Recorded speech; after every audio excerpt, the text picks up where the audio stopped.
Let's talk Tanya for the 13th of Sivan of a leap year.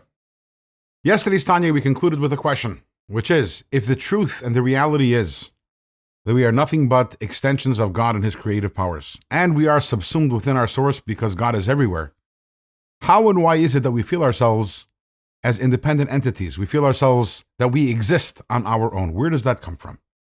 So to answer this question, in today's Tanya, the Alter Rebbe introduces us to the concept of God's names. We know God has many names. We know from the Torah, we know from the davening, God has many different names. The reason why God has many names is because God is essentially nameless, because a name is some sort of definition or description, and obviously that's something which cannot apply to God. But because God essentially doesn't have a name, so instead what we do is we give names to God's various expressions, manifestations, or behaviors. When God manifests or behaves in a certain way, He is given one name. When He manifests or behaves in another way, He's given another name. The two most common names of God are what we call Havayeh. Havayeh is the way in Chassidus we talk about the name, which is the Yud K Vav K, known in English as the Tetragrammaton. That is the name that we don't pronounce. And then there is Elokim.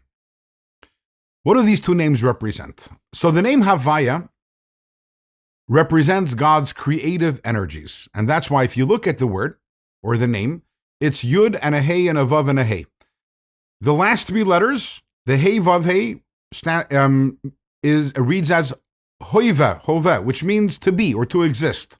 The Yud at the beginning implies this is what causes existence in a constant way. A Yud in the beginning of a word, a Yud is a prefix to a word, implies something which happens constantly. So Yud, and then the Hey Vav Hey means that God is constantly pushing all of creation into existence.